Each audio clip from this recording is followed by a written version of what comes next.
Okay. So have you ever like thought about it?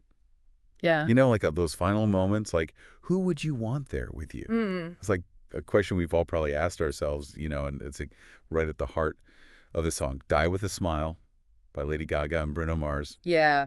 We're diving deep into the lyrics today, the Uh-huh. YouTube transcript that is. And uh, I'm really fascinated by like the raw emotion, Yeah. the imagery, how they get that powerful message across.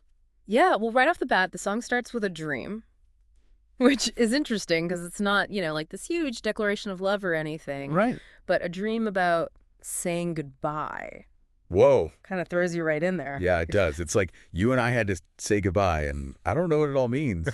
Like waking up from a bad dream, He totally. and then bam, wherever you go, that's where it all follows. Yeah. It's like way more than just a promise, right? Oh, absolutely. I mean, it feels almost mythical, like these ancient stories we hear about, like Orpheus going to the underworld for Eurydice, or like all these love stories throughout time where they're like defying death to be together. Wow. Yeah. It's like this deep yearning for a connection that goes beyond, anything physical. And then there's that line, like it's the last night. Right. It's repeated like over and over again, and it really makes you think like, do we actually live each day like it's our last, It makes you kind of reevaluate things, huh? Yeah, totally. Like if you knew it was your last night, would you act differently? Right. Would you even sweat the small stuff, Not at all. What conversations would you finally have? Right. What would you prioritize? And then the lyrics get really intense, talking about like the world is ending and the party is over. Yeah. It's almost apocalyptic. It is. I don't know. It makes me think of those paintings, like those classic paintings of the end of the world,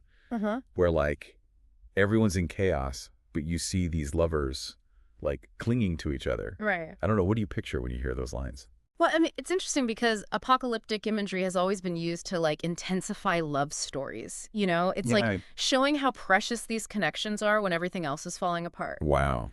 Like Romeo and Juliet, for example, they'd rather die than be apart. Yeah. So in Die with a Smile, that whole end of the world thing really makes you feel the power of love. Right. It's like the one thing that remains constant. And then in the middle of all that, there's this line that's so simple, but so powerful. I'd want to be next to you. Yeah. No big metaphors or anything, just pure emotion. Exactly. And the fact that it's repeated really drives the point home. It's not just a passing thought. It's like a deep declaration of love and commitment. Definitely. The kind that stays with you even after the song ends. It's more than just a song, right? Yeah. It's like this call to action to cherish the people we love, Yeah. to really live in the moment and find comfort in those connections, even when things are uncertain. Makes you think, doesn't it? It really does. Like, what would you change about your relationships if you knew your time was limited? Right.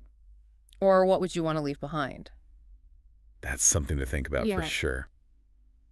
Well, I hope this deep dive has given you a new perspective on Die with a Smile, Me too. and maybe even inspired you to think about your own priorities and connections, Yeah. You never know what we'll uncover in our next deep dive, right? Yeah.